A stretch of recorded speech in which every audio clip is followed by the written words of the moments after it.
Buenas noches. Vamos a trabajar en esta reunión y en la próxima, 2 consecutivas, el programa de investigación, que ya tiene un poco de demora el que nosotros lo observemos con una mirada que no es solamente intentar hacerlo prosperar, sino revisarlo. Como tenemos, yo tengo acá, si alguno quiere y necesita, la última versión y corregida, ¿sí? Porque la que yo distribuí tenía algunos errores con letras del álgebra.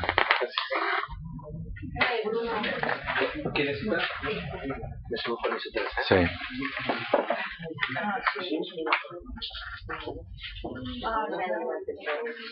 Igual Julián lo mandó a una... No, la anterior, hace 2 semanas. Sí, corregido. Corregido, bueno, pero no importa, cualquier cosa si alguien lo necesita. Porque está bueno tenerlo en la computadora por si uno lo quiere citar o lo quiere incluir en algún paper. Como verán, hay algunas columnas en función de la propuesta que había hecho en su momento Federico Ludueña. Hay algunas columnas agregadas, como la del álgebra articulada y la topología asociada. Pero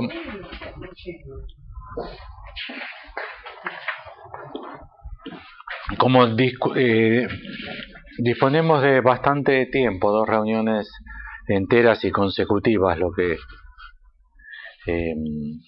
da buenas posibilidades de trabajo, preparé, antes de entrar en los detalles del programa y de tratar de establecer la lógica por la cual está la propuesta de incluirlos, pero también la discusión que habilitaría o no dejar algunos elementos, quitarlos otros, porque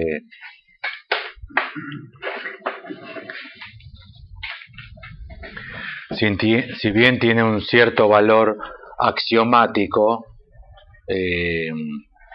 estrictamente hablando no son axiomas en el sentido que nos parezcan evidentemente intuitivos los elementos que figuran aquí. Toda teoría científica parte de axiomas, que son principios, fórmulas que no se justifican ni se pueden justificar, son las de inicio, las de arranque, pero se las considera por el consenso de los practicantes de la disciplina sumamente evidentes y razonables de dejarlas como axiomas. Esto tiene el valor de axioma en el sentido que son las fórmulas de arranque, pero implican un largo debate que en absoluto nos permite plantearlas como evidentes. Esto no tiene ninguna evidencia intuitiva, ni ninguna evidencia de esa índole. Un grupo de nosotros, un grupo relativamente numeroso, estamos trabajando en el posgrado de la UBA en una modalidad que comenzó en un curso que yo propuse el año pasado en La Plata, y es una exposición, una reunión, la segunda reunión, la subsiguiente, unos workshops, o sea, pequeños grupos de trabajo donde no se cambia la modalidad, o sea, del grupo grande se arman pequeños grupos, pero no se hace una exposición ex cátedra, donde uno expone al resto y toma a su cargo toda la reunión, sino que se hace una selección de textos y asociados a los temas que se van presentando, textos que calculamos muy conocidos, de Freud, de Lacan, etcétera, y procedemos a realizar una discusión que tiene la virtud que, como no es una enseñanza ex cátedra, es menos persecutoria, con la cual la gente interviene más y se produce un ida y vuelta muy interesante, donde también tiene la virtud, además de que permite intervenir más a la gente, no solo a los inscriptos, sino a los que coordinan el workshop. También es muy interesante que nos vayamos varios haciendo de la práctica de sostener estas ideas en público, tratar de dar cuenta de su coherencia, bancarse las discusiones que en nuestro ámbito son calurosas, sino que también permite hacer un diagnóstico de cuáles tienden a ser los temas donde se arman los nudos de las problemáticas. Ahí ya como una segunda vuelta, porque nosotros en el programa ya tenemos diagnosticada cierto nudo problemático e intentamos dar cuenta de ese nudo problemático y asumir una posición. En estos workshops encontramos como una segunda vuelta de eso, o sea, se nos toma a nosotros como argumento y se nos problematiza a nosotros como argumento, como si fuese. En el programa nosotros tenemos diagnóstico de las tendencias que operan como causas del sufrimiento que enfrenta el psicoanálisis, una columna. La segunda columna, posicionamiento del lacanismo. Tercera columna, posición de apertura. Y en los workshops aparece como una cuarta columna, que es la crítica de los que participan en el curso, lacanianos, freudianos, psicoanalistas de una formación variada, sobre la propuesta de apertura, cosa que obviamente nos resulta muy interesante.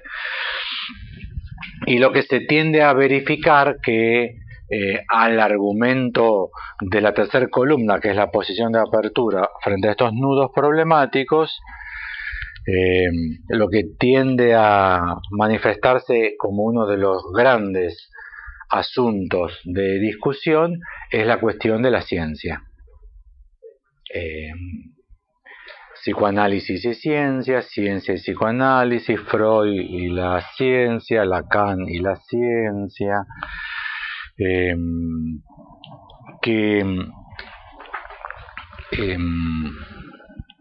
si bien nosotros lo discutimos en esas reuniones del posgrado, tanto en las exposiciones de las primeras reuniones como en los workshops de las reuniones subsiguientes, sigue resultando como el colchón donde rebotan los argumentos. Así que me había parecido oportuno retomar esa problemática, no puntualmente enfocado a los ítems del programa, que podría ser la próxima, así que tráiganlo leído, revísenlo, hagan todas las maniobras topológicas, compriman, estiren, a ver si se la banca, si hay contradicciones, si hay discusiones que habría que abrir. Hoy quería dar como presentar argumentos como en posición de un paso lógico anterior al programa, también calculando que sería la primera vez que discutiríamos el programa y abriríamos estas cuestiones a la gente que participa de apertura online, con lo cual también quería como producir todo un conjunto de argumentos, recuperar un conjunto de argumentos para también dar el plafón para que se incorporen quienes podrían estar siguiendo esta reunión online. Bueno, entonces lo primero que quería plantear era ¿qué quiere decir programa de investigación científica? Todo lo preparé con notas mías, sin citas de autor, como lo que sería la cocina del asunto. Un programa es un conjunto de ideas ordenadas. Un programa es un conjunto de ideas ordenadas. ordenadas sincrónica y diacrónicamente, o sea, ordenadas en la presentación del programa y también como programa de acción. Lo primero que nos proponemos hacer es esto, luego aquello, que es lo que da el programa. Y es un conjunto de ideas ordenadas con vistas a la realización de algo. Un proyecto, una tarea, un trabajo, una investigación. En caso de ser un programa de investigación, o sea, programa quiere decir conjunto de ideas. Como Lacan dice en Función y Campo, nuestro programa, o la base programática de una organización política, de una organización social, un programa.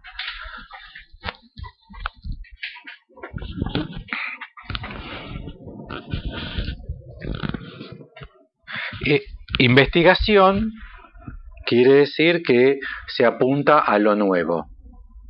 Lo nuevo tiene dos modos, dos apariencias que cabe destacar, que uno es lo nuevo como fenómeno, lo que serían las nuevas modalidades de síntomas de los congresos lacanianos, las nuevas formas del malestar en la cultura, o sea, lo nuevo en tanto que fenómenos, o lo que podría ser designado fenómenos. Pero también un programa de investigación podría trabajar lo nuevo como lo no sabido, pero no como fenómenos. Investigar un campo, por ejemplo, epistémico, y que no sería un programa de investigación, o sea, un conjunto de ideas, o sea, un saber, que se podría aplicar a un saber. No haría falta que sea a fenómenos. Porque mucha gente nos plantea cuando hablamos de programa de investigación, automáticamente suponen eso, las nuevas modalidades de goce, las nuevas modalidades del malestar en la cultura, las nuevas modalidades de síntomas, las nuevas modalidades de pareja, las nuevas modalidades de familia. Todo por la vía de la sociedad cambió, la realidad cambió, el psicoanálisis en Freud y en Lacan se ajusta a su época. Bueno, hace falta investigar cómo son los fenómenos actuales, pero también podría perfectamente ser un programa de investigación sobre lo no sabido, por ejemplo, de la misma teoría psicoanalítica. Y no tendría nada de nuevo la teoría psicoanalítica. Podría ser lo no sabido de la teoría de Freud. Por ejemplo, un programa de investigación sobre el newtonismo de Freud. Eso es algo generalmente no sabido, que podríamos hacernos un programa, y ponerlo a trabajar y daría un resultado. Y programa de investigación científico,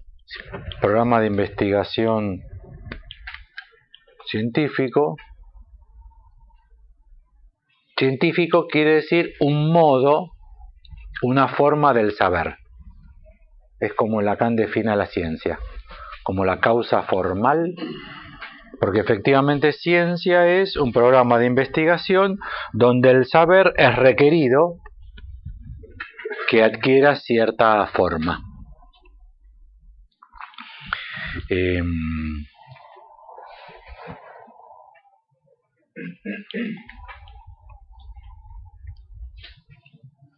Podrían ser los principios que convendría escribir en la pizarra sobre cuáles serían estas modalidades del saber para que sea considerado científico.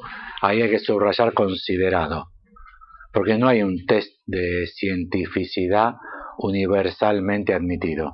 O sea, todas las teorías epistemológicas que ustedes las conocen en pluralidad. Y si son varias es porque no hay consenso, ¿entienden? Una de las más consensuadas es la popperiana, por ejemplo, la contrastación empírica, pero en absoluto todas las corrientes epistemológicas coinciden en que esa sería la marca indiscutible de cientificidad. O sea, no hay una característica o un conjunto de características sine qua non, un saber es científico. Ahí de vuelta aparece cierta cosa que los que no hacen ciencia, e inclusive los que hacen ciencia, tienden a confundir. Creen que existe una categoría absoluta y determinante de lo que es ciencia. El psicoanálisis no es ciencia. Por ejemplo, pueden decir los psicoanalistas, todos los psicoanalistas dicen que el psicoanálisis no es ciencia, como dice Lacan, así viene la frase siempre. Muchísimos científicos dicen que el psicoanálisis no es ciencia, pero ahí el problema es que no solamente habría que discutir qué es psicoanálisis, o sea, si hay uno o hay varios, o qué se entiende por psicoanálisis, sino que se parte de un prejuicio, y es que hay algo neto, seguro, evidente e indiscutido que es aquello que es ciencia. No lo hay. Hay un consenso, o sea, un conjunto de personas que tienden a coincidir, pero no en forma absoluta, sobre qué sí es ciencia y qué no. Pero ¿cuáles serían los ítems que deberíamos considerar? Esto es importante porque no es la contrastación empírica. Eso quizás es lo menos determinante, lo menos importante y lo menos significativo para la actividad científica. El paradigma de ciencia desde Newton hacia nosotros es la física. Ese es un hecho de historia. Se ha convertido en el consenso de las opiniones populares que se piensa que es ciencia, se piensa, a ver, en física, cómo se opera, eso es ciencia. Y no se piensa, por ejemplo, en matemática. No se piensa cómo se opera en matemática para establecer ciencia. Es decir, todo el mundo piensa en física.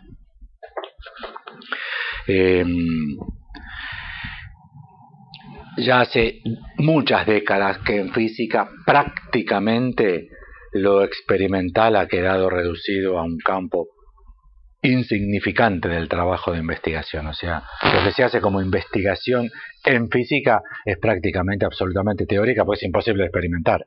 Se está en niveles donde es absolutamente imposible experimentar, y seguramente va a ser imposible por algunos cientos de años más. Las teorías con las que se está operando hoy.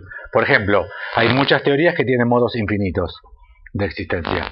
¿Cómo se va a operar? ¿Entienden? No hay forma de operar experimentalmente con un campo que es infinito, porque habría que hacer infinitos experimentos, entonces no se terminaría nunca. Muy bien, entonces, una propuesta para discutir entre nosotros, con la gente que está conectada online, para discutir con nosotros, en los workshops, en los otros lugares. Primero, un saber científico tiene que estar articulado a los otros saberes vecinos que tengan la misma forma.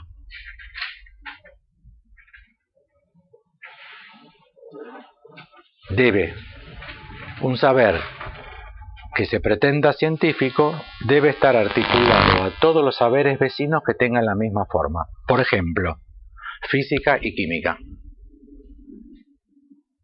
No puede un físico decir, pero me cago en todo eso, eso es química. Piensen que hay mucha comunión. ¿Acaso la química no opera? ¿Acaso la química no opera con electrones? Hoy día, ¿quién podría decir? ¿No?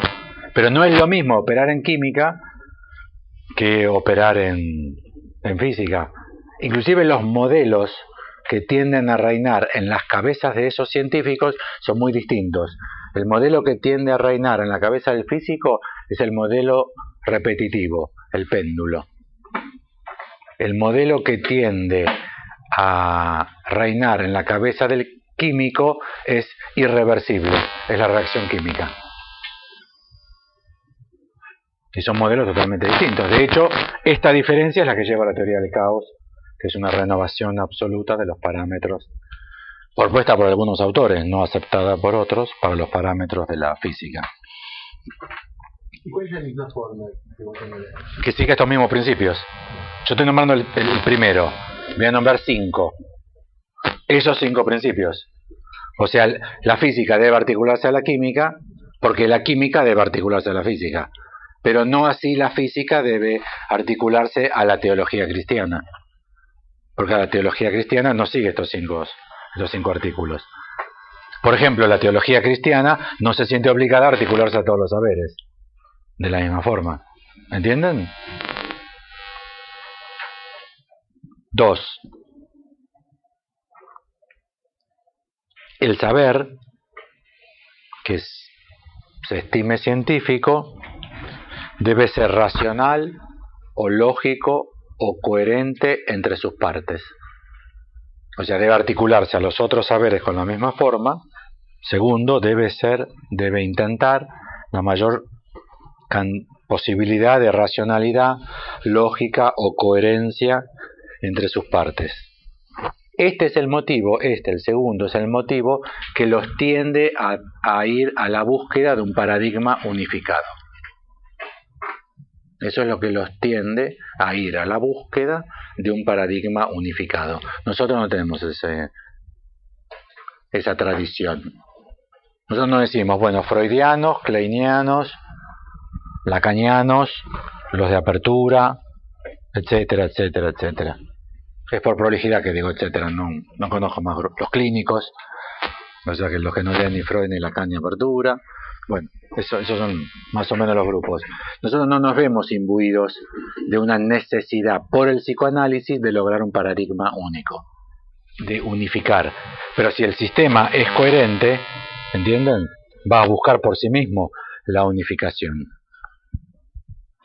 Igual, ya se sabe que es imposible. Lo que no significa no tender a buscarlo.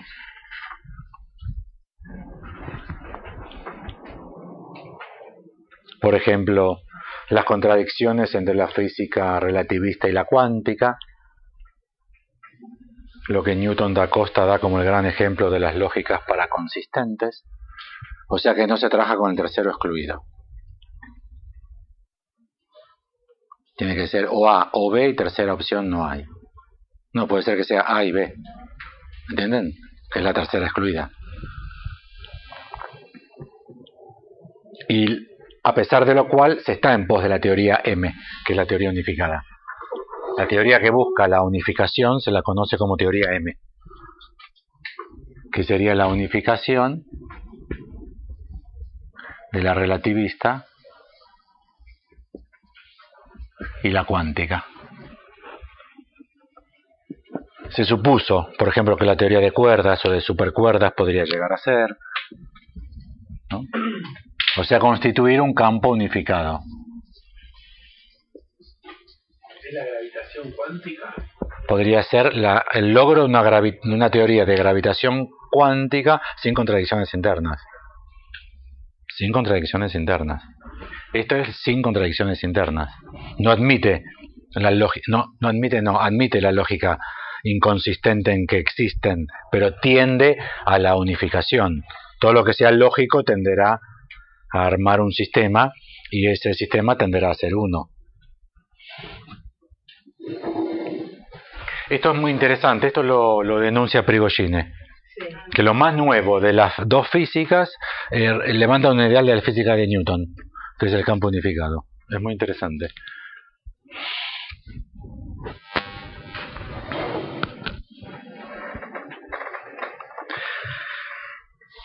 En el inicio del movimiento occidental que abre el saber científico, esta condición de coherencia la encontramos en Descartes, por ejemplo, en claro y distinto. Los argumentos tienen que ser presentados en conceptos claros y distintos para que puedan ser bien articulados. Bueno, en eso radica el método. O sea, yo estoy proponiendo el método. Lo que estoy diciendo es que una propiedad del método es claro y distinto, que es nuestra queja con Lacan, de que muchas veces encontramos el mismo concepto definido de una manera muy distinta. Inclusive encontramos el mismo concepto definido de varias maneras muy distintas. Y entonces ahí se nos produce el problema de esto científico no puede ser.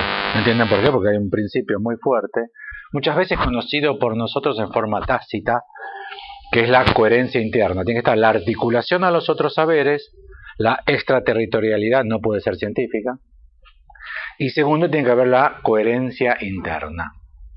No se admite hablar como nosotros hablamos, vieron que en los hospitales se utiliza mucho. Este es un paciente muy kleiniano, este es un paciente muy de Lacan de la última época, donde las teorías son cachos de teoría y que se lo admite existiendo en forma independiente cada cacho de esa teoría. Tercero, enteramente comunicable por la vía del argumento. Y es la primera vez que utilizo enteramente. No dije enteramente articulado para uno, ni enteramente racional. Esto sí, tiene que ser enteramente comunicable por la vía del argumento. Este es el principio del matema de Lacan. Acá van a encontrar el problema de por qué Lacan empuja el psicoanálisis hacia el matema. El matema es enteramente comunicable. Pero el matema es enteramente comunicable por la vía del argumento. Que es decir, que está excluida toda vivencia, toda sensación, toda comunicación inefable, toda transmisión de ideas. El saber científico tiene que ser enteramente comunicable por vía del argumento. Lo que no se sabe, no. Pero lo que no se sabe, ellos dicen, y esto no sabemos. No lo sabemos. Pero todo lo que sabemos, somos capaces de transmitirlo enteramente en el modo del saber comunicable. O sea, no hace falta hacer ningún experimento. Si se utiliza algún experimento, yo tengo que ser capaz de describir el experimento de tal manera como para que tenga forma lógica y ustedes digan, ah, bueno, sí, está bien. Es un modo que quedó totalmente estabilizado en el saber en el proceder de la física con los experimentos mentales de Einstein.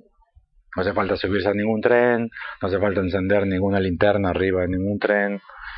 Pensalo, si vos vas arriba de un tren y prendés una linterna, y el tren va a 10 kilómetros por hora.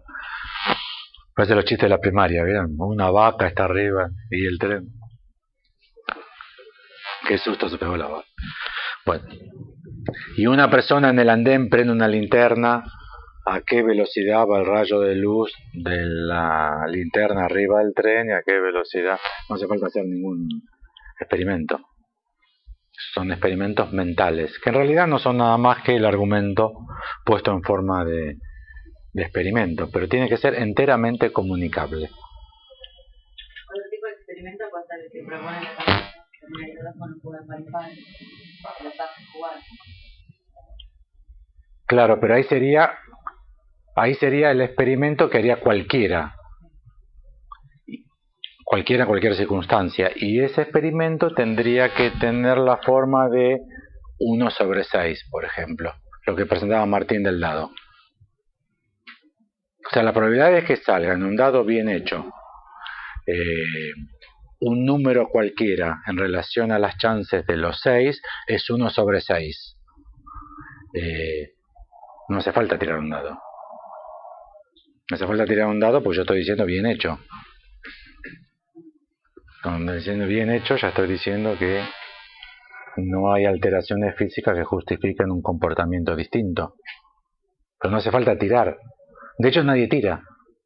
Ustedes han visto que alguien hable de estas cosas, traiga dados y le pide a alguien anoten. Tiren, anotando. 1, 2. No sucede. ¿Vieron que no sucede? Lacan hizo jugar a la gente, pero otro experimento, no el 1/6 del dado. O el 1/2 de la moneda. Si no se acuerdan cómo era, ¿no? Lo hizo subir a la playa, no me acuerdo a quién, a que asocie libremente. ¿Se acuerdan cómo era el experimento, no? Otro ejemplo de esto me parece el bosón de Higgs. Hasta que se hizo el experimento, el bosón de Higgs me parece que es un buen ejemplo de que era un experimento mental. La suposición de la existencia del bosón de Higgs era se articulaba, si querés, en fórmulas y era un experimento mental. Bueno, ahora se hizo el experimento y se lo descubrió, pero se lo verificó experimentalmente, pero se podía postular la existencia del bosón de Higgs por un cálculo. ¿Sí? No, yo eso lo voy a proponer en el capítulo 5 del saber, que sería la experimentación y la predicción, que es la base empírica o la contrastación popperiana, porque lo que yo estoy hablando es solamente del saber, no estoy hablando de los fenómenos. Lo que estoy diciendo es que lo que para nosotros sea saber Lo que para nosotros sea saber, eso tiene que ser enteramente comunicable en los modos del saber. No tenemos que darnos la mano, hacer la ronda, cerrar los ojos, bajar las luces. No hace falta que uno se pare, que bascule, que uno lo tire, que el otro lo tire. Todo psicología grupal, que fue la única materia que yo quise dar libre. Con el papelón que era todos esos pelotudos haciendo esos experimentos ridículos en la facultad. La confianza en el compañero, no sé, lo que hacen los empresarios con los ejecutivos de las empresas todos los fines de semana, que van un jardín de infantes estúpido, carísimo, en Pilar o en otro Sheraton carísimo, y hacen los Madrijim de Acoag, de Maccabi, de Braica, tienen un curro nuevo que son agarrar a las empresas y le hacen un fin de semana de coaching. Pero van a ver siempre experienciales. Siempre van a ver que son experienciales. Bailar, le ponen música, agarrarse. Si uno se queda sentado, le dicen, dale, no seas vergonzoso, vení, abrazá, sentinos. Eso está todo muy bien, ¿no? No es que no haya un saber, no es que no haya una experiencia de saber ahí, y ni siquiera yo estoy diciendo que no se la transmita. Lo que digo que no es saber científico. No digo que no haya un saber y que no se lo transmita, ¿eh? Lo que yo digo que no es saber científico. Para que sea saber científico, tiene que ser enteramente comunicable por la vía del argumento. Cuarto,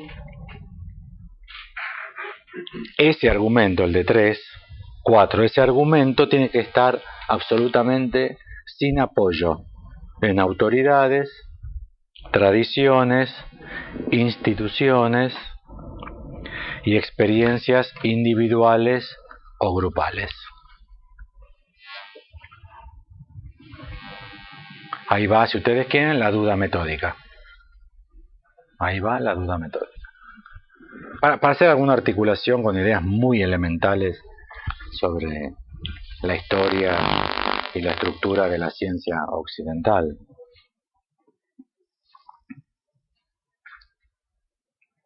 Que esté sin apoyo en las experiencias personales individuales o grupales,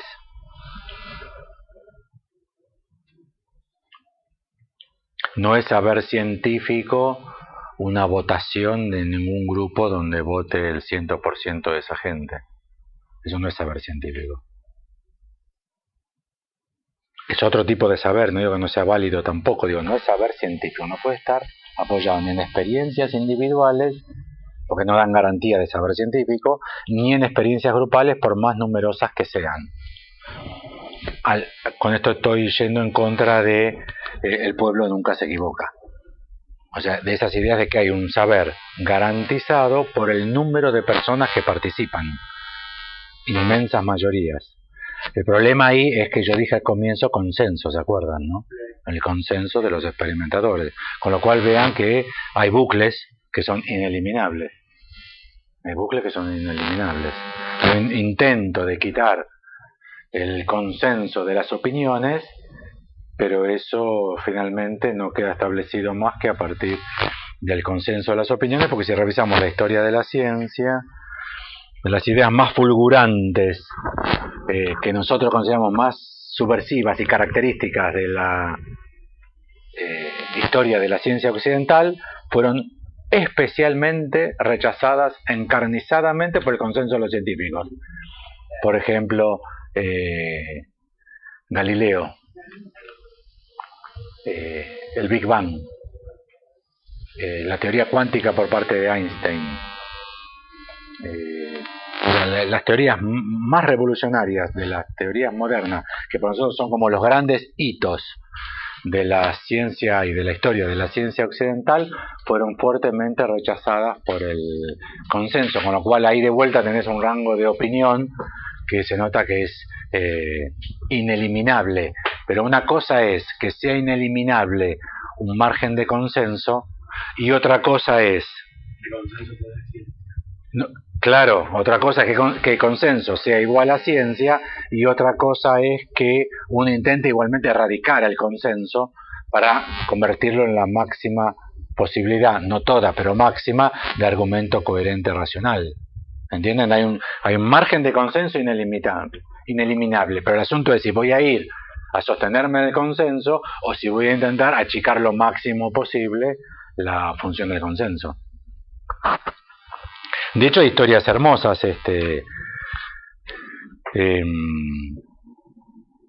El Big Bang se llama Big Bang porque fue el nombre que recibió el repudio a esa teoría. Fue como irónico.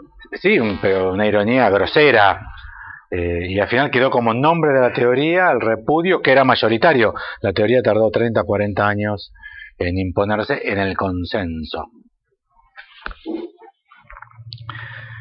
Bueno, y finalmente, quinto,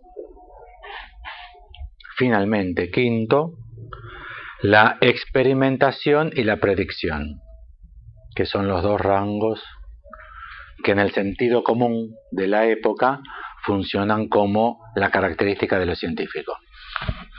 La experimentación y la predicción. Lo que se llama base empírica o contrastación popperiana.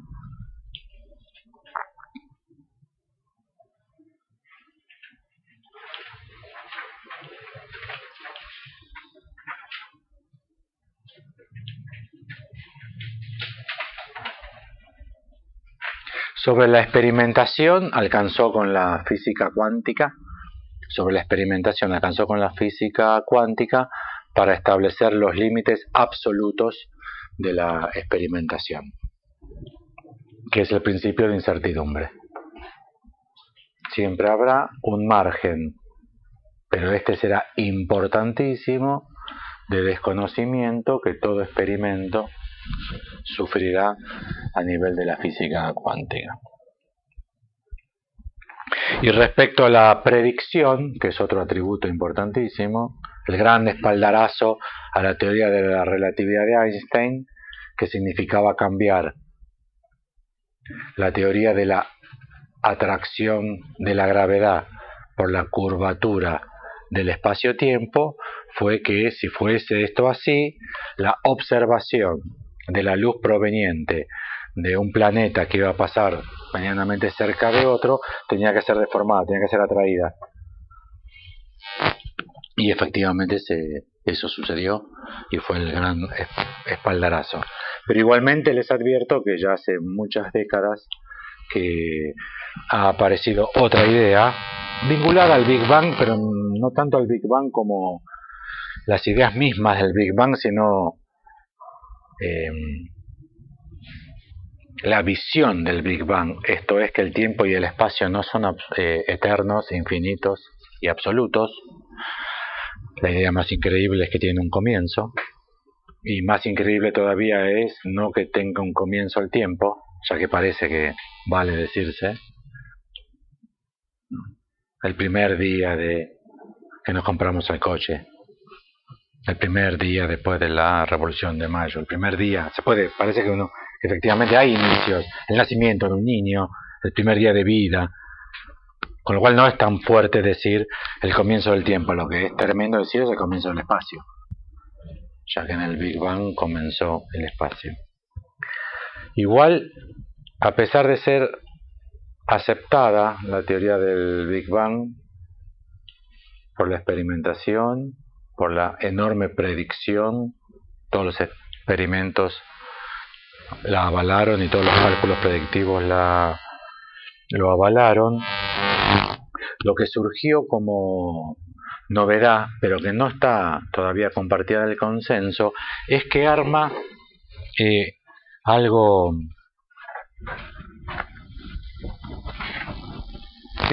un universo para la física como paradigma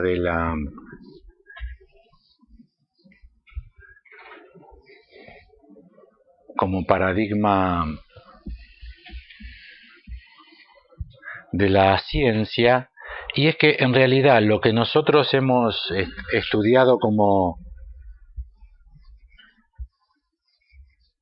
siempre que uno, en un plano inclinado, siempre que uno suelte una esfera en el lado más alto, ¿qué sucederá? Siempre irá esa es la forma de pensar de la física, y la forma que nosotros tenemos de pensar que piensa la física, o sea, la regularidad absoluta. La ley que se repite y se cumple una y otra vez. Y en realidad nosotros estamos en un mundo que nunca jamás repitió. Que comenzó hace 13.000, un mundo, un universo, no se sabe cómo decirlo, un universo se podría decir, que comenzó hace 13.500, 13.300 millones de años, pero que nunca repitió. Es increíble que nosotros nos hayamos hecho la idea, y especialmente la idea de la física del siglo XX, la más subversiva, revolucionaria, aquella que ni siquiera entendemos, sobre modelos repetitivos, cuando en realidad nunca repitió. Y por otra parte, los autores que están trabajando en esta lógica, que son los de la teoría del caos, de los atractores extraños, esas son las 3 frases que deben buscar si les interesa en Google. Teoría del caos, atractores extraños y estructuras disipativas. Esas son las 3 expresiones que muy interesantes de investigar. Lo que dicen esos tipos es, obviamente, cada vez tiene más consenso porque es muy lógico el argumento, y es que es increíble que los hombres que nacemos, crecemos, envejecemos y morimos, pensemos en que el mundo tiene una estructura que sea repetible y permanente, si nuestras vidas son únicas e irrepetibles y siempre tienen estructura de lo irrepetible absoluto. Con lo cual cae la predicción como valor científico, ¿entienden, no? Cae la predicción. De hecho, el ejemplo que ellos dan, una gotita que cae por el vidrio, no podremos saber en absoluto si va a doblar para allá, si va a doblar para allá, o si va a seguir derechito, ni siquiera cuándo lo va a hacer. Cuando el vidrio tiene muchas gotitas y se empiezan a juntar y empiezan a acelerar la caída y caen, ¿cómo van a caer? No se puede saber. Ese no se puede saber sobre la predicción esta vez, ¿eh? Es un no se puede saber sobre la predicción. Es muy importante tener en cuenta que no se trata de un no se puede saber sobre la predicción, no porque no tengamos la supercomputadora capaz de tomar en cuenta la sumatoria de toda la enorme cantidad de variables, sino que no se puede saber. Es imposible. Es un imposible de saber. El otro modelo para pensarlo es el clima, que no son boludeces, o sea, son cosas muy cotidianas, y no hay posibilidad de predecir el clima más que en muy cortos plazos. No hay posibilidad de predecir el clima. Pero hay tendencias, ¿no? ¿Hay tendencias? Digo, no se puede predecir en un cierto de efectividad, pero lo que uno puede establecer son ciertas tendencias, probabilidades, tratar de eso. Plantea Martín Azar, o la hay que apostar. ¿Cómo? No, pero estamos hablando de la física, estamos hablando del mundo de la física, del comportamiento del universo. Que se podía establecer una tendencia. Por ejemplo, el comportamiento, yo no sé, el comportamiento de la gota que cae. Tomando el ejemplo de la gota que cae, no se puede saber con certeza dónde va a caer, pero se puede establecer una tendencia o una probabilidad con respecto a la caída, igual que el ejemplo del clima. No hay una certeza, pero hay una tendencia o una probabilidad con lo que podría llegar a suceder. No, la verdad es que no. Por ejemplo, es clarísimo para un gran número de los estudiosos del tema que hay un calentamiento global. Eso es clarísimo, que es por la emisión de gases que producen el efecto invernadero, agujero de ozono, ¿sí? Eso es indiscutible. Pero, ¿estamos o no estamos frente a una fase de calentamiento del planeta independientemente del efecto del hombre? No sabemos. ¿Entienden lo que estoy diciendo? Hace 200 millones de años no había prácticamente hielos sobre el mundo. En absoluto. No existía el Polo Norte hace 200 a 300 millones de años. No existía en absoluto Polo Norte y Polo Sur. No se sabe si había un poco de nieves eternas en los picos de las montañas más altas. Sería solamente eso. Pero Polo Norte y Polo Sur, no. O sea, en el Polo Norte y Polo Sur había árboles, palmeras, conejitos corriendo. Háganse la idea, ¿eh? Si no había, quiere decir que el planeta se enfrió enormemente, enormemente, puede ser 3 grados, ¿eh? Igualmente yo les advierto que si esto se calienta 2 o 3 grados más, solamente van a quedar ciudades que estén a 80 metros más alto que ahora del nivel del mar. O sea, ni en Tandil compren, ¿eh? Ni en Tandil compren, ¿eh? Porque no zafan, ¿eh? 80 metros. O piso 9 para arriba, pero guarden mucho. Pero no se puede saber si no estamos frente a una fase que se ha acelerado el calentamiento global, independientemente, no se puede saber. No se puede saber, por ejemplo, si... Bueno, los yanquis, ¿cómo andan de satélites? Ayer mataron con un dron al segundo de los talibanes. ¿Un dron es el avioncito del Palermo? Eso es un dron. Tienen una potencia tecnológica.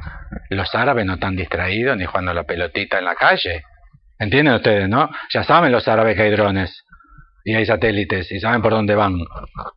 Está todo el sistema articulado. Bueno, ¿tienen o no tienen buenos satélites? ¿Pueden saber si un huracán va a ser tipo 2, tipo 3 o tipo... No pueden saber. Están ahí con la tele como nosotros. Parece que el Katrina que sí, que sí, que sí, que... No. No fue. ¿Y cómo no fue? Uno dice en Argentina, se inundó La Plata. Dice que Argentina se inundó La Plata, está todo bien. O sea, no nos sorprende tanto. Nuestros satélites y demás. El Pucará 4, no sé si andará el satélite Pucará 4, no creo. Hace 80 años que... Nosotros no tenemos satélites, no tenemos nada, así que para nosotros es la catástrofe.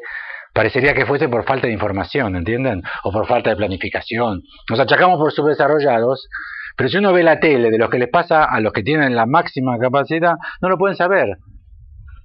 Y no lo pueden saber por una imposibilidad de saber. O sea, si el invierno va a ser muy frío o muy caluroso. ¿Hacemos pulóveres este año o no? Suerte que no fabricamos en apertura pulóveres. No hizo frío. Ya están dentro de poco van a empezar las ofertas de invierno. Van a meter los tapados en el orto. ¿Se podía saber? No se puede saber. Vos podrás decir una tendencia, sí, que baje. Va a llover como la puta madre. Sería eso, ¿te imaginas? Pronóstico meteorológico. Prepárense porque para mí va a llover como la mierda. Tengo los juanetes que me cantan. Sería eso. En algún nivel de grosería se te pueden morir 30.000 personas ahogadas. Estamos hablando de determinismo, ¿no? El eje de la... El sistema universal para la teoría del caos no es determinista. No lo es. Con lo cual no se puede prever. No se puede ni ir para adelante ni ir para atrás. O sea, deshacer el proceso. Por eso ellos dicen, no es casual que nosotros seamos fundamentalmente químicos. Porque estamos acostumbrados mentalmente a trabajar con la reacción química. Que la tirás. No volvés a agarrar la esfera, la pones arriba, pones el relojito en 0, clic, y decís... Pero los tipos estos dicen, ¿cómo puede ser que se haya creído que la física tenía que trabajar con ese tipo de modelos? Que no existen. El barco se hundió, el tren de Einstein ya no anda más, Einstein se murió, la linterna se quedó sin pilas. ¿Entienden? Es una física, nos armamos un modelo universal y estable y perenne, cuando en realidad la estructura, con lo cual ya la experimentación ha perdido su valor, igualmente voy a decir algo más, pero a su vez la predicción ha quedado totalmente marginada a un campo mínimo, cosa que no se sabe, ¿eh?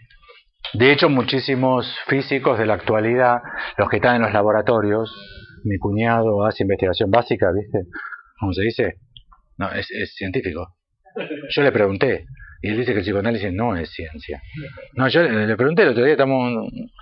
Bueno, 3 tubos de vino nos habíamos tomado, pero igual, después del asado le pregunté, para vos, nah, joder. Ese es otro prejuicio que no lo puse, pero que hay que tenerlo muy en cuenta, que los científicos saben lo que hacen. ¿Me entienden? ¿Cuál es el prejuicio, no? El de la experiencia personal. Que un tipo que va todos los días a las 8 de la mañana al Instituto Leluar sabe lo que es ciencia. Si va toda la mañana se pone el guardapolvo, ese sabe lo que es ciencia. Es como que el gordo sepa lo que es obesidad. Es así. Es lo mismo, es el mismo prejuicio. Pero ya se dan cuenta que no es un prejuicio, que es un prejuicio que lo hace al prejuicio no científico, porque remite a la experiencia personal. Respecto de la experimentación, igualmente hay que decirlo, solo en algunos casos. Los argumentos científicos no son experimentables todos. Solo unos pocos casos. Y no es que dentro de 3 años lo van a hacer, como el bosón de Higgins, que tuvo que esperar 30, 40 años. Higgins, que suerte que no se murió, pobre. Tiene como 80 y no sé cuánto. Higgins le dieron el premio Nobel, se lo van a dar. Pero el tipo lo dijo en el 50 y algo, en el 60 lo dijo. Esa pongan en Google qué es el bosón de Higgins. Higgs. H-I-G-G-S. Y es la pregunta del millón. ¿De dónde surge la masa? Esa es la pregunta de la física. Que para nosotros es, boludo, hay masa, después hay Higgs. Sí. No, que con respecto a esta noción de Higgs, quería una aclaración nada más, que sí. No es una partícula material el bosón de Higgs. Dentro de las partículas se dividen entre las partículas materiales, que son los fermiones, a Fermi, y los bosones, que son en función de este tipo, un tipo que es Bose. Y son partículas de fuerza, o sea, son lo que hace la interacción entre las partículas materiales. No hay nada concreto que, digamos... Un cálculo de un resto, ¿no? No sé, eso no lo sé, pero sí que no son partículas materiales concretas que se puedan, digamos, la experimentación que dio lugar a la corroboración del bosón de Higgs no fue haber encontrado la imagen o una fotografía de eso, sino fue un cálculo. Es un cálculo. Dio un cálculo que dio como resultado que, bueno, entonces ineludiblemente tiene que haber estado esto operando.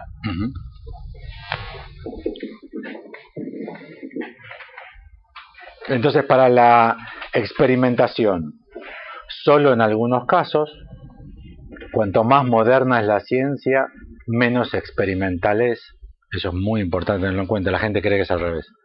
Cuanto más moderna y occidental, que la ciencia con la que nosotros trabajamos, más experimental es, menos experimental es. Segundo, el experimento nunca es definitivo. Ningún experimento, ni miles de millones de experimentos garantizan la veracidad de una teoría científica. Se puede decir así, son inconmensurables el experimento y la teoría, no hay común medida entre una teoría y un experimento. En lógica, esto se conoce como el cisne negro. Durante cientos de años, quizás miles, de verdad esta es una historia, no es un mito, quizás miles, se observó que los cisnes eran blancos. Y entonces se dedujo que los cisnes son blancos, son en su esencia. Hasta que un día apareció uno negro. Y de verdad apareció uno negro. Con lo cual, hoy se hace con el pavo del Día de Acción de Gracias. El argumento se lo dice más simpáticamente. Nació, dice, esta gente es bárbara, un veterinario asistió a mi nacimiento, me dan de comer, me vacunan, me engordan, no me hacen trabajar. Es genial. Hasta el Día de Acción de Gracias que lo matan. Pero todos los días le fue bárbaro, todos los días es un día mejor que el otro. ¿Cuánto hay que acumular? ¿Entienden? ¿Cuánto hay que acumular de experiencias? Es inconmensurable. Por más millones de experiencias que ustedes... El agua hierve a 100 grados... El agua pura hierve a 100 grados centígrados a nivel del mar. Por ahora. No es un chiste, es por ahora. Eso está muy bien en el libro de la probabilidad, la entropía como probabilidad. El tipo utiliza este argumento, es colateral en el argumento de él. Él dice, por ahora, en estos 13.500 millones de años, por ahora el agua hirvió así. ¿Qué va a pasar? Por ejemplo, dentro de 13.500 millones de años no sabemos. La verdad que no sabemos. No se sabe. Hay mucha confusión a veces entre un registro enormemente numeroso de experiencias y ley científica. Y hoy ya se han quedado totalmente, no en el sentido común, pero han quedado separados. Y lo tercero, que es muy importante no olvidar de la experimentación, es que siempre es posterior a la teoría. El experimento es una pregunta que surge a partir del argumento teórico. No hay forma que surja la pregunta del experimento si no es ya en función de un argumento teórico. Bien.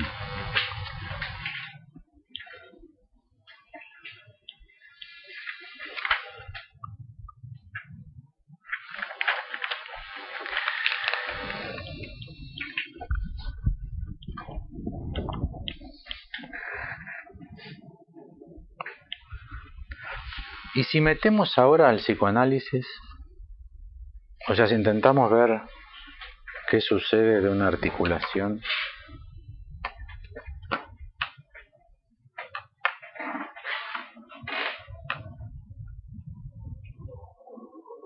por ejemplo, se argumenta mucho que el psicoanálisis no es una ciencia porque opera caso por caso. Se dan cuenta que empiezan a tambalear los argumentos porque los argumentos están hechos. Todos tenemos una teoría de ciencia y todos tenemos consecuentemente una teoría de lo real. Todos nosotros y todos los que no son nosotros también. Todo el mundo tiene una teoría de qué es ciencia y consecuentemente todo el mundo tiene una teoría de qué es real.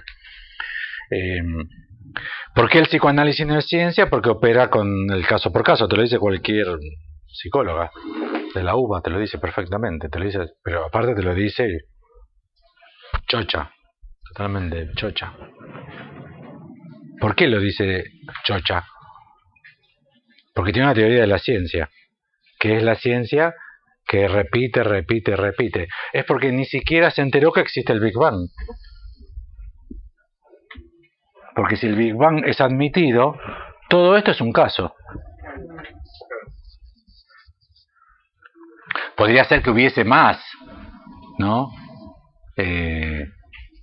Big Bang, Big Crunch, Big Bang, y así sucede. Podría ser. Se podría aplicar a esto un modelo de que esto podría expandir, llegar a un momento en que empieza a contraer, hasta que se produce una contracción absoluta, una contracción infinita, y produzca el efecto contrario, con lo cual esto podría ser parte de un ciclo. Pero como no se puede conocer ni el instante cero, se puede conocer este instante. Ya se está trabajando con este instante. No sé si tan fino. Se está trabajando con eso. El cero no. Y tampoco nada de lo que hay anterior. Con lo cual no se puede saber si provenimos, ¿entienden?, de un Big Crunch que luego surgió. Pero admitamos que si el paradigma de la ciencia es la física trabaja exclusivamente con un caso. Sí. Sí, de hecho la teoría M que mencionabas al comienzo habilita la posibilidad de que haya no un universo, sino muchos. Cada uno de esos universos que se habilita por la teoría están organizados en función de leyes distintas, no necesariamente. Tal cual. O sea, también serían casos. Y ahí tendríamos casos. Está muy bien explicado en el libro de Martín Bujoval, más allá del libro. Sí. Este problema. Sí, en todos estos libros siempre está muy cachititamente, es lo que fue la idea originante de mi artículo sobre el Big Bang, la imposibilidad absoluta del conocimiento de lo que hubo antes. No me importaba tanto el inicio, no fue eso lo que más me impactó. Lo que más me impactó es que ellos proponían una imposibilidad absoluta. En la historia del tiempo de Stephen Hawking yo conocí la idea. Ahí conocí la idea, pero no puede conocerla y recién con Facebook 20 años después cogérsela, ¿no? Mira cómo es, no la conoció, pero después viene Facebook 40 años después y ahí se le coge. Pero yo la conocí hace 20 años y ahora todos los autores ponen muy claramente que es imposible porque todas las leyes causales y de determinación se cortan.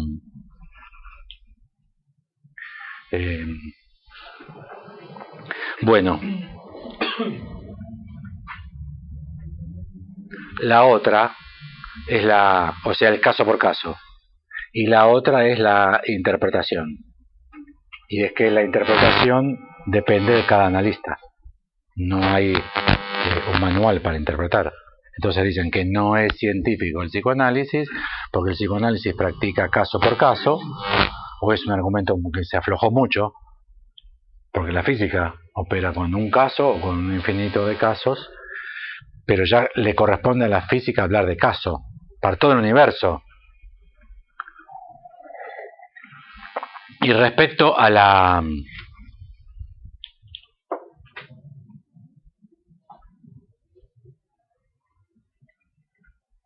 interpretación del analista, yo les pregunto, sociología, antropología, historia, una serie mínima, economía y etnología. Sociología, antropología, historia, economía, etnología, trazo una raya y pongo psicología abajo. Sin psicología, abajo psicología. Hoy día los campos de esta disciplina ya no están tan claramente delineados, ni los estudios ya están tan separados como se los supuso que podían estar. O sea, el campo de las ciencias sociales, ¿no? O de las ciencias humanas. Quizás les sorprenda poner economía ahí, pero lo mínimo que estudien de economía, que me parece que es el problema del marxismo al suponer la historia materialista y su concepción, es que no deja de ser una ciencia humana. En todas estas, ¿no se trabaja también con caso por caso y con la interpretación del intérprete? ¿Hay forma de hacer alguna intervención interpretativa de una sociedad que no la haga alguien en función de algo? Y ese algo no puede estar estandarizado.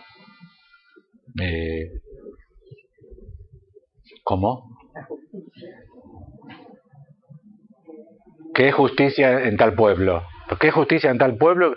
El otro día, no sé si se enteraron, comuneros bolivianos agarraron a uno y se lo despachurraron ahí nomás. Le hicieron un juicio sumarísimo, se lo despachurraron. ¿Es justicia? ¿No es justicia? ¿Es justicia por propia mano? ¿No es justicia por propia mano?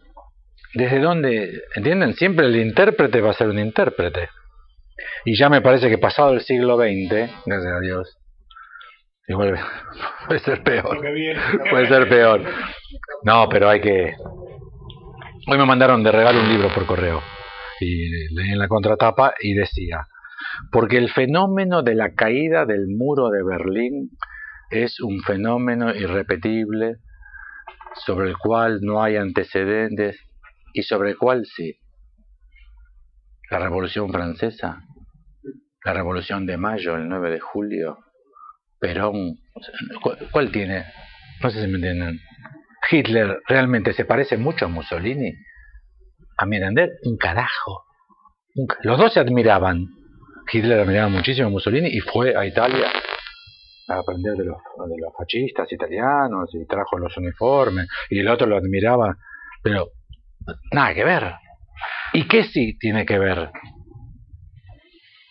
¿Entienden lo que digo, no? Con lo cual, ¿por qué se dice que el psicoanálisis no es ciencia y estas ciencias sociales, la misma psicóloga tan chocha no lo objetaría? ¿Por qué la psicóloga no objeta ciencias sociales y objeta que el psicoanálisis sea una ciencia? Quizá porque no admite los otros principios. Un saber articulado a saberes vecinos, quizás porque no admite un saber racional, quizás porque no admite comunicación. ¿Entienden lo que estoy diciendo? O sea, quizás donde se pone la salvedad del psicoanálisis, la economía. Juan Pérez, esta no es como la crisis de 1930. ¿Qué sabe? ¿Europa sale o no sale? ¿Quién carajo sabe? ¿Cómo se puede saber? En el Big Bang de la historia, ¿cómo se podría saber? ¿Cómo se podría saber? Más allá de que te pongan la información o no te impongan la información, de que quieran que compres o no hipotecas basura, más allá de el poder que gestiona los grandes medios y la Corpo y Página 12, y todo lo que se quiera suponer de eso, más allá de eso, ¿quién puede saber? No se puede saber. ¿Hitler ganaba o perdía? Antes de perder, digo. Antes de perder, ¿no? El diario del lunes. Yo trabajaba en una empresa. El dueño vivía afuera y venía solamente en diciembre para agarrar la guita y llevársela. Una empresa mediana. Ya trabajaba como en la administración. No era un gerente, pero era como el encargado de la administración. ¿Y nosotros por qué no compramos dólares? En diciembre venía, cuando tenían todos los resultados del diario, ¿no? Lo que más había rendido era el dólar. ¿Y nosotros por qué no compramos dólares? ¿Cómo se puede saber? ¿Realmente ustedes creen que se puede saber? No se puede saber. Quiere decir que la interpretación del analista, que es aprecupi, piripipi, piripipi, todo ese verso, las otras interpretaciones, ¿cómo son? Pero no es malo, se le dice gurú. Al que la embocó de pedo. Después se iban a buscar a ver quién había dicho que los créditos basura iban a traer una crisis en Estados Unidos que iba a quedar al borde de la cornisa. Y encontraron a uno que lo había publicado 7 años antes y lo llamaron gurú. Que la embocó de pedo. Lean El Cisne Negro para darse cuenta que la embocó de pedo. Se llama la prueba inversa. Ya que si no hubiese sucedido la crisis, el tipo hubiese quedado como un boludo. Son todos los escritos que anticipan cosas que como esas cosas no suceden, caen. Pero acá solo alcanza con que sucedan para que queden como gurúes. Pero digo, entonces, el psicoanálisis, en relación a la ciencia, ¿respecto de qué parámetros? Experimental y predictivo no lo es. Entre paréntesis, las ciencias sociales tampoco. Las ciencias sociales tampoco. O sea, sí, bueno, vos podés agarrar 20 antropólogos yanquis, pueden agarrar una tribu, esterilizar a todas las mujeres, se hizo en los 50, en los 60. Hay que ser también justos con los yanquis, ¿eh? Metieron radioactividad a la propia tropa yanqui, a lo loco, en los desiertos de Estados Unidos.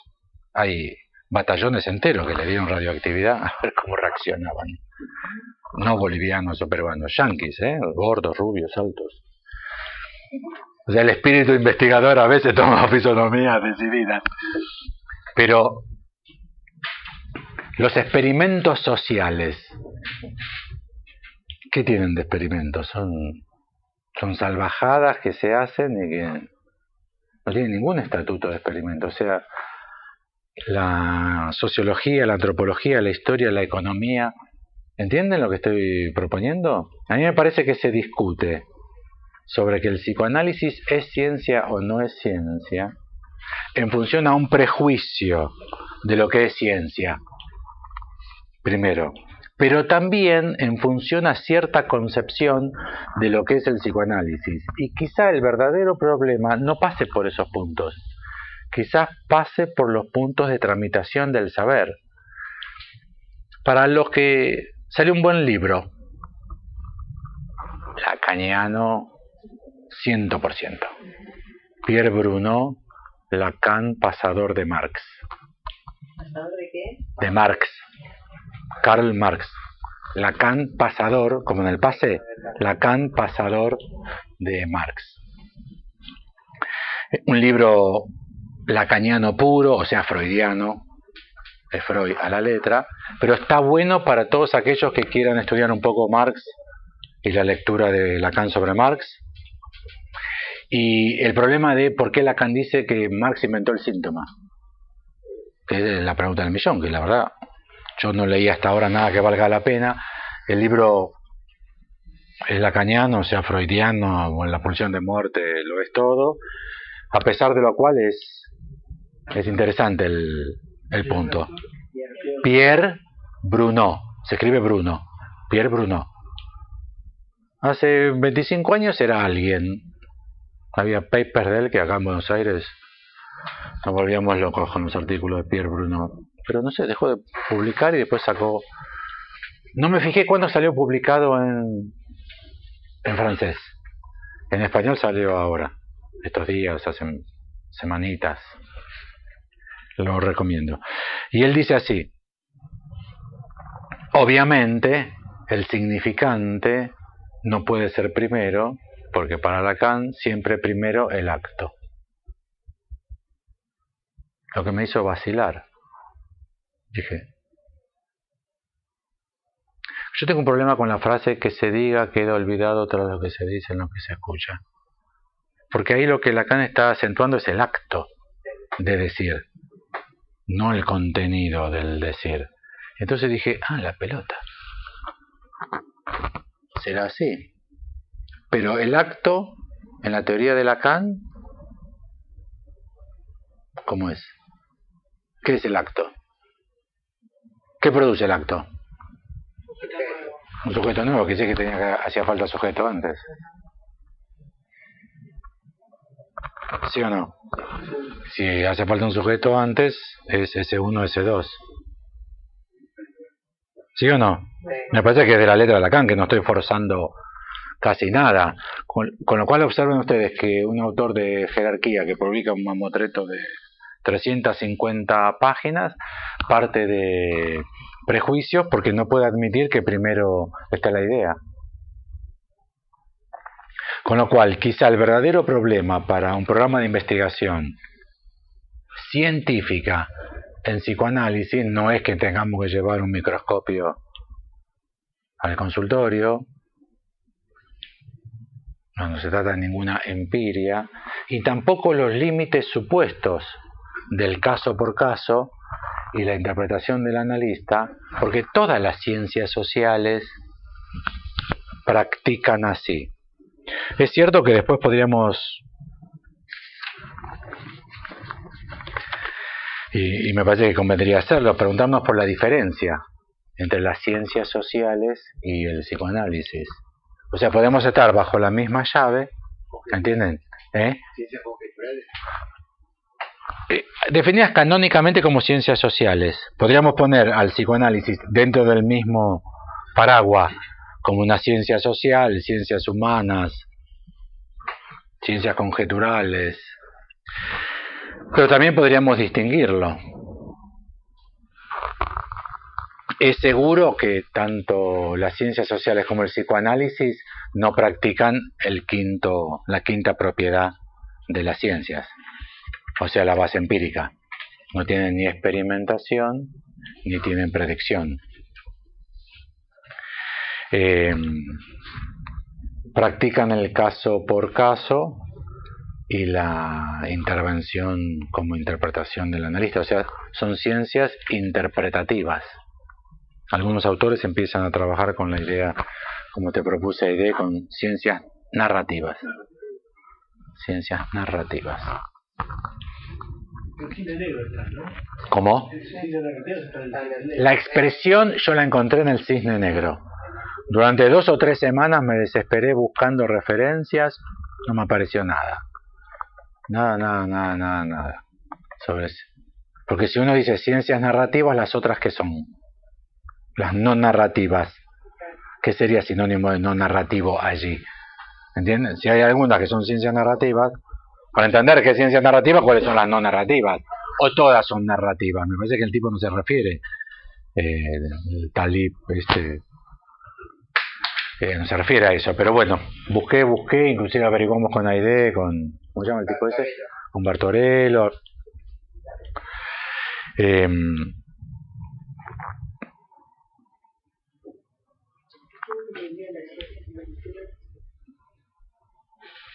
¿Cuáles son las que se llamarían ciencias? No dice tampoco. Sería un caso de las ciencias narrativas, pone. La psicología, el psicoanálisis sería un caso de ciencia narrativa. Cuando yo lo leí dije, sí, claro. Tremendamente sí. ¿Qué carajo quiere decir eso? Necesitamos el marco del referencial, dentro, cuál es el mapa de la ciencia para que las ciencias narrativas se opongan a otras, pero no está. Quizás lo dijo así coloquialmente y la pegó porque me parece que es una designación sumamente interesante. Bueno.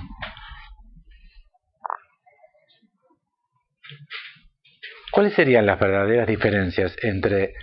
Es cierto que ustedes podrían decir, bueno, pero las ciencias sociales no son ciencias en sentido estricto. Pero bueno, realmente hoy no hay ciencia en sentido estricto. Porque de vuelta, no hay teoría epistemológica que tenga consenso entre los científicos o entre todos los epistemólogos para decirnos, este es el punto, el paradigma de Kuhn, el programa de investigación científica de Lakatos, la contrastación empírica de Popper. Con lo cual les propongo admitir que el psicoanálisis podía ser ciencia tanto como todas estas ciencias son ciencias, y había que ver con física, por ejemplo, o química, cuál sería la diferencia. Pero al menos con estas otras ciencias les propongo anotar que nosotros operamos con un saber no sabido. Y este es un tercer tipo de saber no sabido. Hay un tipo de saber no sabido porque no tenemos todavía las computadoras tan poderosas, por ejemplo, para saber cuál es el dígito 100.000 de pi. No sabemos cuál es el dígito 100.000. En la posición 100.000 debe haber 1000 dígitos ya. Por ahí andaba Garay. Quizás se me escapó la tortuga y hay 1200 dígitos para pi. Pero que no es periódico, no se repite, hay que investigar. Supercomputadoras ya deben ir por el número dígito 1200. No sabemos cuál será el 1201 todavía. Ese es un modo de lo no sabido. Hay otro modo de lo no sabido que es esto, la gota. ¿Hacia dónde caerá la gota en el cristal? La otra vez les conté, es lo que está en la película de Jurassic Park.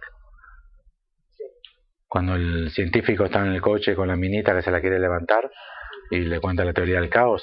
Está lloviendo mucho y justamente le dice, ¿ves esta gotita que está bajando por el vidrio?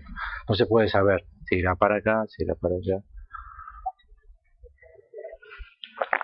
Y hay un tercer tipo de saber no sabido que es el inconsciente.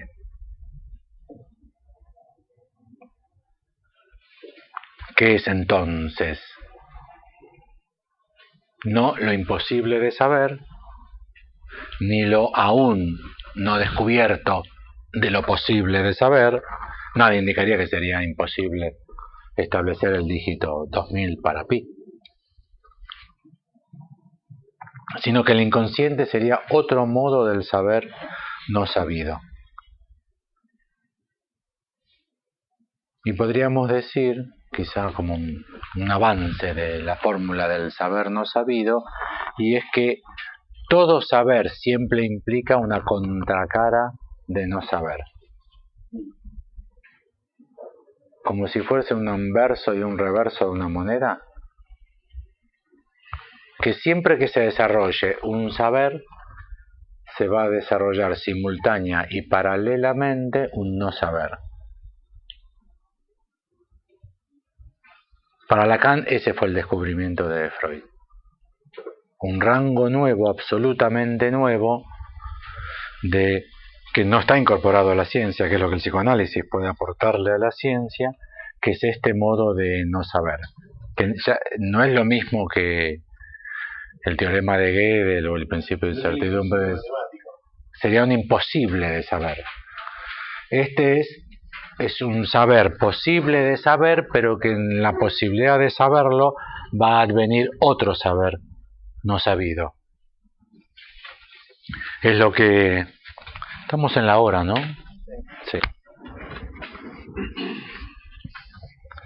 Es como podríamos trabajar el grafo del deseo.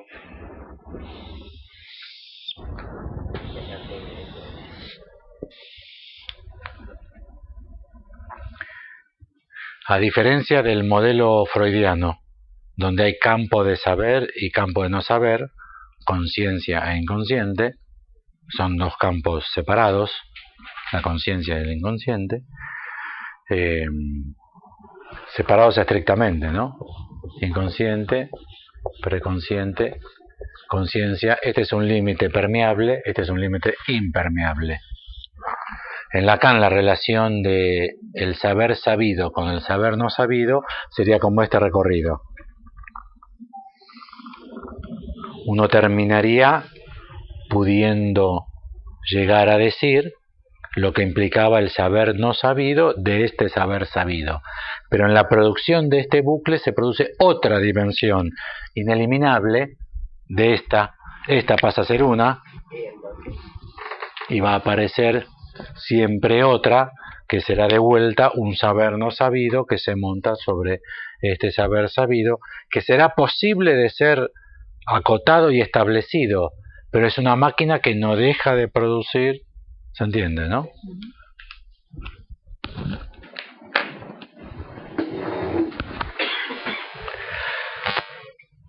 La otra gran diferencia con la ciencia que establece Lacan es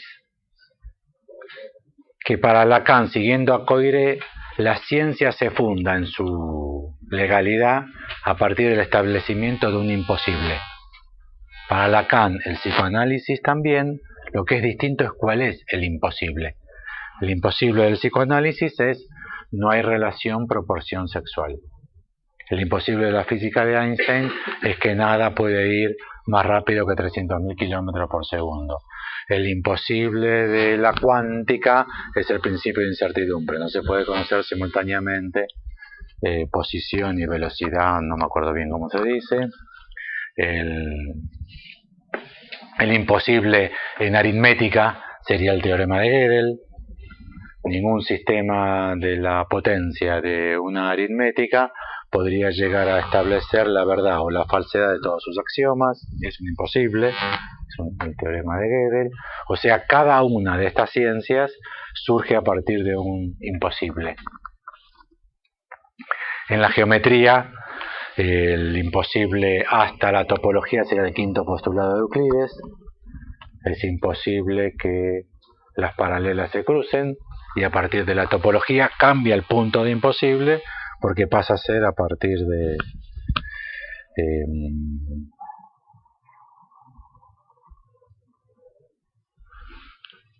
1870, 1880, que es imposible que no. Es imposible que las paralelas no se crucen en el infinito. Y eso arma entonces otra geometría porque tiene otro imposible. O sea, cada ciencia moderna, en el sentido occidental de ciencia moderna, se funda a partir de un imposible. Lacan tiene para el psicoanálisis diagnosticado cuál es el imposible. No hay relación proporción sexual. Que podría llegar a ser toda la maniobra. Porque para todo el problema de la sexualidad que Freud estableció en el núcleo mismo del argumento psicoanalítico, no por nada se lo denunció como pansexualista, me parece que quizás Lacan lo que hizo fue interpretar todo ese movimiento freudiano y decir, ahí se funda el psicoanálisis, efectivamente, en el sexo y en la sexualidad, pero ese es nuestro punto de imposible. Al contrario de Freud, todo psicoanálisis debería concluir en una sexualidad madura y satisfactoria, que contemple la satisfacción del partener, etcétera, etcétera, etcétera. Para Lacan dijo, es cierto que Freud descubrió algo fundamental del sexo y que el psicoanálisis como discurso se funda en eso. ¿Cuál es? En eso radica su imposible. Lo que quizás nos quede pendiente, que podríamos hacerlo la próxima vez, es establecer también dentro del movimiento de la ciencia qué distingue al psicoanálisis de las otras ciencias sociales. Yo les propondría, siguiendo a al argumento de Badiou, les propondría pensarlo así. ¿Qué cuenta por uno? Por ejemplo, etnología. A diferencia de antropología, lo que cuenta por uno de etnología es un pueblo. No es fácil definir qué es un pueblo. Pero bueno, lo que cuenta por uno es un pueblo. O sea, caso por caso es pueblo por pueblo. En la antropología, lo que cuenta por caso es un hombre. Modernamente llamado sujeto para que las chicas no se enojen y no quieran dejar de tener relaciones sexuales a la noche. Porque si las chicas se enojan, después no quieren tener relaciones sexuales a la noche y uno se arrepiente. Con lo cual se dice sujeto. Pero entonces, para la antropología es el sujeto como universal. El universal antropológico, que es un hombre como sujeto planteado. Entonces, para la antropología lo que se pregunta es el uno por uno como hombre entendido como sujeto. ¿Se entiende, no? En el psicoanálisis nosotros trabajamos, hay que decirlo, con individuos. Con los límites argumentativos para las terapias de pareja de orientación psicoanalítica, para las terapias familiares de orientación que ahí no cuentan por uno una persona, cuentan por uno una pareja, o cuentan por uno una familia. Y no vamos a hacer objeción, no vamos a hacer objeción ahí, pero sí entonces vamos a tratar de establecer que quizá la diferencia entre todas las ciencias sociales occidentales y el psicoanálisis radique en lo que cuenta por uno. Nosotros lo podríamos llamar hoy persona, individuo, ciudadano o socio, según el contexto. ¿Qué forma le damos en psicoanálisis a ese uno para que sea el uno del psicoanálisis? ¿Se entiende? Ahí les voy a proponer que es estrictamente científica la maniobra, porque eso es sujeto de la ciencia. Sujeto de la ciencia es lo que para Lacan cuenta por uno. ¿Pero qué quiere decir que cuenta por uno? Bueno, dejamos aquí, voy a hacer la presentación de ese cachitito la próxima y ahí nos metemos ya con los argumentos bien del programa. Salvo para los que se tengan que ir rajando porque se tienen que ir, preguntas, comentarios. ¿Cómo? Lo que cuenta por uno en psicoanálisis es sujeto de la ciencia. O sea que para nosotros nuestra posición de cómo entendemos individuo, persona, ciudadano, es a partir del sujeto de la ciencia. O sea que es a partir del movimiento de la ciencia, pero con una diferencia respecto al movimiento de la ciencia. Sin esa diferencia respecto al movimiento de la ciencia no hay lugar para el psicoanálisis. No hay la diferencia con sociología, antropología, etnología. ¿Se entiende? O sea, la diferencia radica en cómo entendemos nosotros, qué estatutos le damos nosotros a ese cuenta por uno, que se origina como sujeto de la ciencia. Pensaba que respecto de las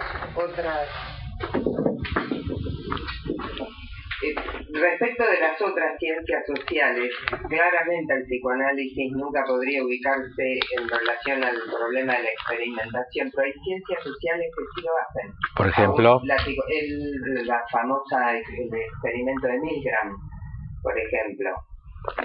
¿Qué es?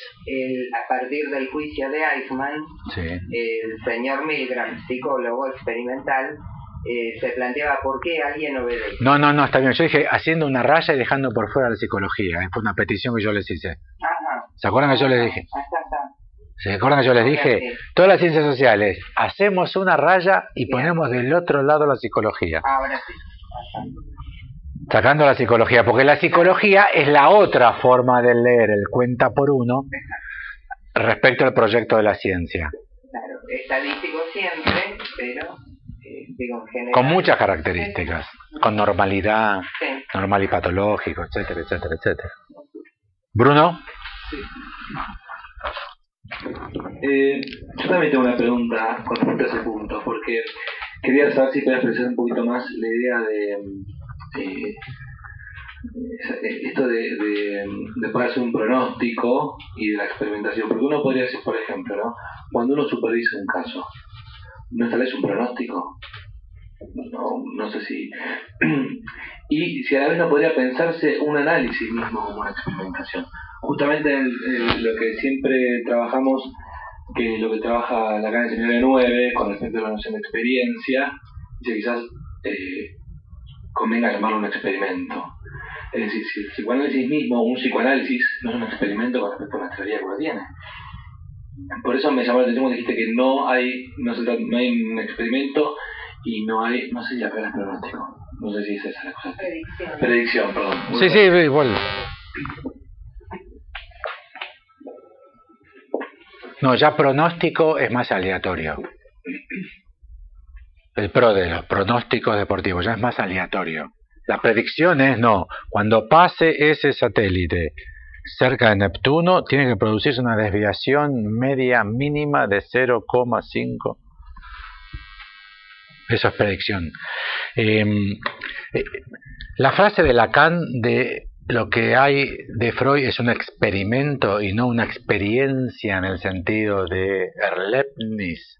Me parece que lo que está haciendo es rectificar la posición de los analistas respecto de la Erlebnis, de lo que ellos llevan vividos.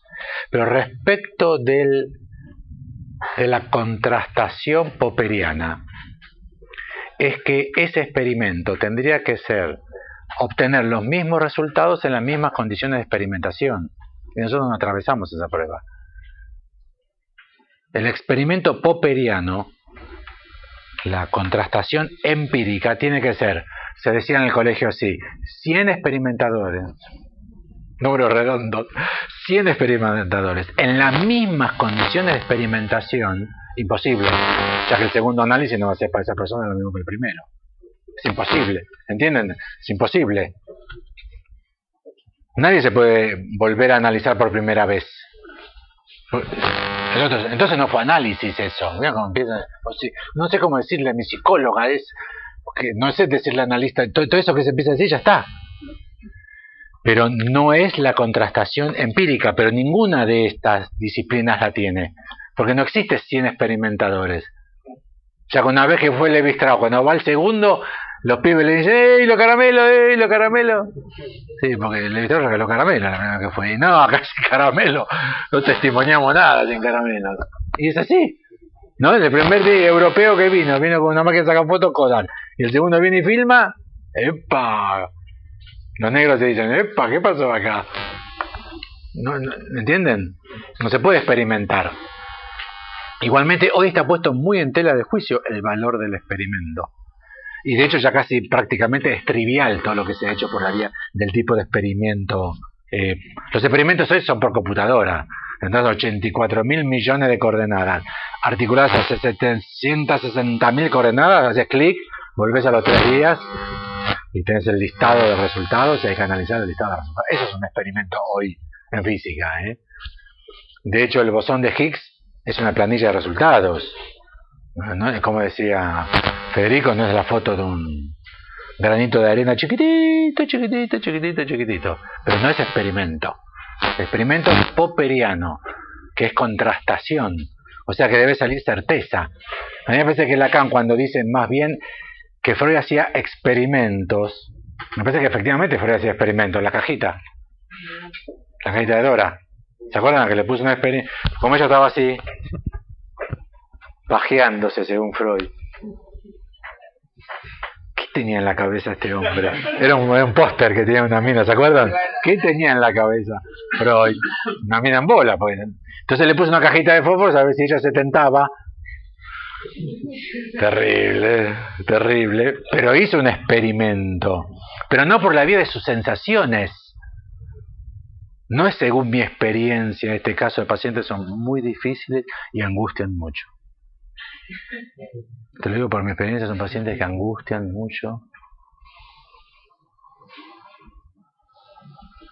Eso no. ¿Entendés? Entonces, Lacan nos salva, pero Freud no pudo experimentar. ¿Cómo podrías experimentar con Dora? Hagan tercera entrevista en el Borda o en el Moyano al esquizofrénico más esquizofrénico y ya va a contestar en función de un cálculo de la pregunta que ustedes le van a hacer. ¿O no? Hay que ser muy boludo el entrevistador para no calcular con ese valor. O sea, no hay posibilidad de experimentar. Y en estas ciencias de prever, todo lo que se previó fue mentira. El comunismo con 80 años, ¿no? El hombre nuevo. El hombre nuevo tiene más religión, más familia, más mafia y más rico que el resto del capitalismo que avanzó en su forma más feroz, que fue el capitalismo del siglo XX. ¿Ya? ¿Quién lo dijo? Nadie. ¿Entienden? ¿Quién lo dijo? Nadie, absolutamente nadie. O sea, no hay posibilidad de esa dimensión. Pero digo, ¿radica ahí? Igualmente quizás no radique ahí el problema de la articulación del psicoanálisis con la ciencia, quizás tenga más que ver con la operatoria sobre el saber y la estructura del saber, y ahí podríamos anotar la diferencia, porque ¿no hay diferencias acaso? Digo, entre física, química y matemática, ¿no hay diferencia? Tremendas. Ahora que estoy leyendo más de estos, los incorporo. Antes yo he trabajado con este modelo y siempre le decía, es lo mismo lo que hace un físico que lo que hace un matemático. Y porque no tengan un carajo de parecido, lo que hace un matemático no es científico. Bueno, es que tenés muy restringida la noción de ciencia. Si decís, no, matemático no, es porque estás pensando en el microscopio y el granito de arena. Pero microscopio y granito de arena, ya hace 120 años, 130 años, que con campos, Faraday, ya está. Con la noción de campo se fue todo al carajo, en campo electromagnético, ya está, desapareció. Con lo cual, no es que hace falta una comunión absoluta para decir. Con lo cual nosotros también nos podríamos inscribir con nuestra diferencia. ¿Entienden? ¿Por qué no nos podemos inscribir con nuestra diferencia?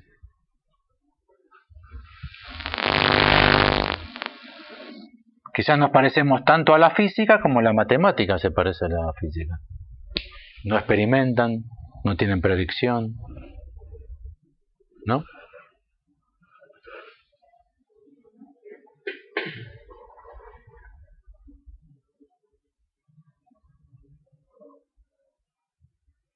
Lo que nosotros tenemos que establecer es que no es Erlebnis, no es experiencia vivida, no es experiencia del laboratorio científico, pero no es repetible.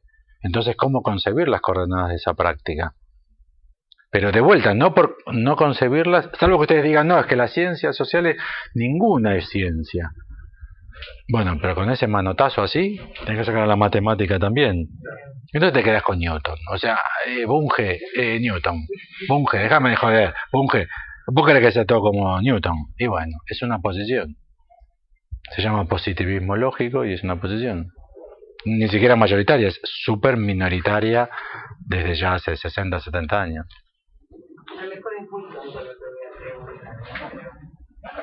Son las peores esas preguntas. ¿Dónde se ubicaría la medicina? No, buenísima, yo también lo estuve calculando. La medicina es una práctica que como tal tiene hoy la medicina científica occidental, no la homeopatía, no la ayurveda, la medicina homeopática, la alopática. La medicina de la Facultad de Medicina estándar, esa es una práctica que tiene respaldo firme, fuerte, en una ciencia de estas que es la biología. Habría que hacer así, y acá escribir medicina. La diferencia, medicina hay hace 4.000 años, desde que empezó todo ya hay medicina. O sea, desde que empezó todo, ya está. Lo que tenemos que escribir acá es la diferencia. ¿Cuál es de nuestra medicina de las otras medicinas? Que no es la eficacia. Obviamente, estamos peor que la mierda. Nosotros somos la civilización que más sufre. No es la eficacia. No se cuestiona tanto que la medicina no es ciencia. No se cuestiona. No, pero no se piensa en estos problemas. No se piensa en estos problemas. Pero la ciencia acá es la biología. La medicina no es ciencia. Quizás de vuelta por la entrada del practicante. Y eso nosotros lo podríamos anotar. En todas las ciencias sociales o humanas, o no sé cómo carajo decirlo, pero con conjeturales, no sé si Lacan se refiere a estas o a todas que son conjeturales. En biología no entra el practicante de vuelta, porque 100 practicantes en las mismas condiciones de experimentación tienen que encontrar el mismo resultado. En medicina no. Te da el mismo remedio, pero tiene toda la prestancia del médico que a vos te da tranquilidad.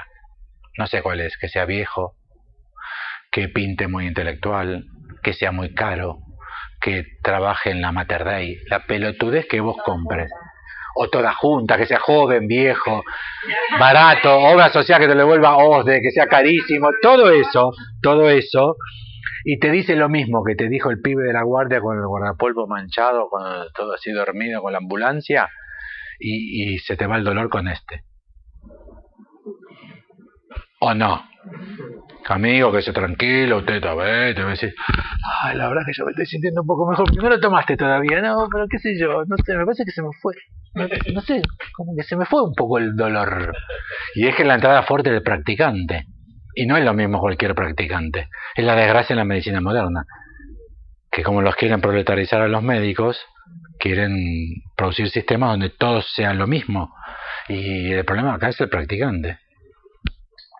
Hay tribus totalmente reactivas a hablar con tal antropólogo. Y con tal otro antropólogo no.